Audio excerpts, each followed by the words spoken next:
You know that feeling when something inside you just broke, not from getting hurt, not from losing someone, from something you did. Something you knew was wrong, but you did it anyway because you felt like you had no choice. And now it's sitting in your chest like a stone, and you can't explain it to anyone because what would you even say? I betrayed myself? That sounds dramatic, but that's exactly what happened. And it's been living in you ever since. We have names for most pain. Anxious? That's fear of what's coming. Depressed? That's hope running on empty. Grieving? That's missing someone. But there's this other thing, and nobody talks about it because it doesn't fit in any box. It's the pain of doing something that goes against everything you believe in. And the thing that makes it so hard to shake? There's no bad guy. You are the bad guy. You did this to yourself. And you can't escape that by running because you're running from yourself. There's actually a name for this. Moral injury. 2 researchers figured this out separately. Jonathan Shea was working with Vietnam vets in the 90s and noticed something. These guys had wounds that looked like PTSD but weren't PTSD. Brett Litz came along in 2009 and built the research model. Here's the difference. PTSD is your body stuck in danger mode. Fear, hypervigilance, jumpiness. Moral injury is your conscience stuck in a judge mode. Guilt, shame, self-disgust. They feel different, they work different, though they can show up together. Soldiers get this. But here's what nobody tells you. So does everyone else. You don't need a war zone. You just need one moment where what you believed and what you had to do pulled in opposite directions. A lot of people with moral injury get told they're depressed. They try the pills, the therapy, the self-care routines. Nothing works. And here's why. Depression tells you nothing matters. Moral injury tells you something matters so much that the fact you betrayed it has wrecked your whole sense of who you are. Depression feels empty. Moral injury feels dirty, contaminated, like something toxic is inside you and you can't wash it off. You can't fix dirty with the same tools you use for empty. Antidepressants can adjust your chemistry, but they can't give you back your trust in yourself. That's a different job. So how does this actually happen? There are 4 ways it goes down. First, you did something. You lied. You cheated. You went along with something you knew was wrong. That's called commission. Second, you didn't do something. You stayed quiet when someone was getting hurt. You knew you should have spoken up and you didn't. That's omission. But here are the 2 nobody mentions. Third, betrayal. When someone who was supposed to protect you or lead you does something that shatters your trust. That was actually Shea's original focus. And fourth, witnessing. You saw something terrible that you couldn't stop, and just seeing it changed something inside you. 4 different roads. Same destination, you don't recognize yourself anymore. You probably think this is a military thing. It's not. Research has shown moral injury is everywhere. Doctors who had to choose which patient gets the ventilator. People in offices who watched their boss do something unethical and said nothing because they needed the paycheck. Parents who swallowed their values to keep the family together. Partners who lied to avoid a fight. Different battlefield, same wound. And here's what makes it worse. Because nobody names it, you carry it alone. You don't even have the words for it. You just know something's wrong with you and you can't explain what. Think of it like this. You've got this picture of who you are. Your values, your principles, the kind of person you believe you are. That's your mirror. When you do something that contradicts that picture, especially under pressure, the mirror cracks. Usually not all at once. The first time, it's just a hairline. You barely notice it. The second time, it spreads. The third time, the whole thing might shatter. And once that mirror breaks, you can't see yourself clearly anymore. You look at your own reflection and see someone you don't recognize, someone you don't respect, someone you're not sure you even want to forgive. Here's where it gets really nasty. Moral injury doesn't just hurt once. It creates a loop.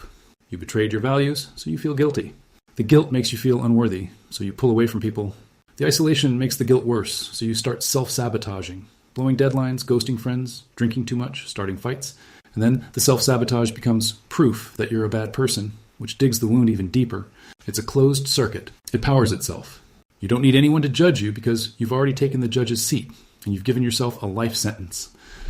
Guilt says, I did a bad thing. Shame says, I am a bad thing. Moral injury doesn't just make you regret what you did, it makes you question who you are.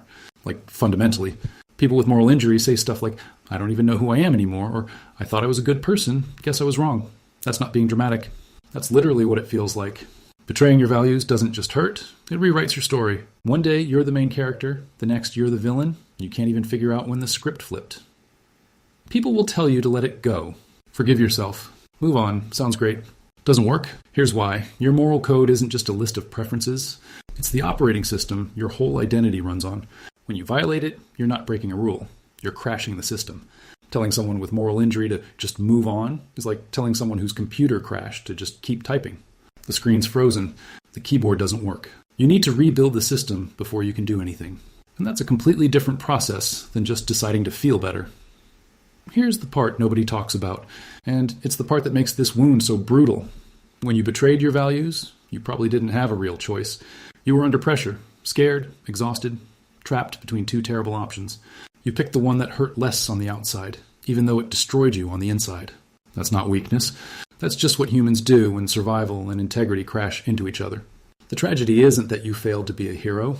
The tragedy is that the situation made being a hero impossible, and then you blamed yourself for just being human. With most pain, you're either the one who got hurt or the one who did the hurting. Moral injury makes you both. You were under pressure, so you're a victim of the situation. But you also chose to compromise, so you're the one who betrayed yourself. This double role is what makes moral injury so impossible to process. If you were just a victim, you could grieve and move on. If you were just the one who did wrong, you could confess and make amends. But moral injury puts you in this impossible spot. You're the one who got hurt and the one who did the hurting. You can't forgive yourself because you're mad at yourself. You can't stay mad at yourself because you also get why you did it. You're stuck. Here's the cruelest part, the silence. Shame keeps you from talking about it, so you carry it alone. And because you carry it alone, you assume nobody else gets it. But research shows moral injury is ridiculously common. Everyone who's stayed in a job that felt wrong because they needed the money. Everyone who's kept their mouth shut while someone was getting screwed because they were scared of what would happen if they spoke up. Everyone who's made a choice they knew was wrong because the alternative was worse. You are not alone in this. You're just alone in talking about it. And that silence, that's what gives moral injury its power. First step to healing this thing, call it what it actually is. If you call it depression, you'll try to fix your brain chemistry. Call it burnout, you'll try to rest. Call it weakness, you'll try to push through. None of that works, because none of it addresses what's actually hurt, your sense of who you are. When you name it moral injury, something clicks. You stop treating it like a mood problem and start treating it like an injury. And injuries heal. Character flaws feel permanent. Injuries are temporary. The right name isn't just semantics. It's the difference between I'm broken and I'm wounded. And wounded, you can work with. Self-compassion doesn't mean letting yourself off the hook. It means seeing the full picture of what happened. Kristen Neff breaks self-compassion into 3 parts. Mindfulness, feeling the pain without dramatizing or minimizing it. Common humanity, realizing other people have been in this exact spot. Self-kindness, treating yourself like you'd treat a friend. Applied here, it means, you compromised your values. And you were under pressure that made doing the right thing brutally expensive. Both are true. Self-compassion isn't erasing what you did. It's adding the context that shame keeps leaving out. Shame tells half the story. Self-compassion tells the whole thing. Third piece of the puzzle, moral repair. This means actually doing something to line your behavior back up with your values. Not as punishment, not as penance. As evidence that you can trust yourself again. Stayed silent when you should have spoken up? The repair is speaking up next time, even if it's small. Went along with something wrong? The repair is refusing next time, even if it costs you. Every single act of integrity, no matter how tiny, is a patch on that cracked mirror. It doesn't erase the crack, but it stops it from spreading. Over time, the patches add up. The mirror works again, not perfect, not brand new, but clear enough to see yourself without everything looking distorted. Here's a reframe that changes everything. You're not the person who betrayed their values. You're the person who came back. The betrayal was a moment. The return is a process. And the fact that this wound hurts at all, that's proof your moral compass still works. Someone without values doesn't feel moral injury. They feel nothing. The pain you're carrying isn't evidence that you're broken. It's evidence that your conscience is alive, that you still give a damn about right and wrong, that the person you want to be is still in there, still fighting, still refusing to accept that moment as the final word. The wound isn't the end of your story. It's the proof your story isn't over. Every moral injury comes with a lesson, but it's not the lesson shame says it is.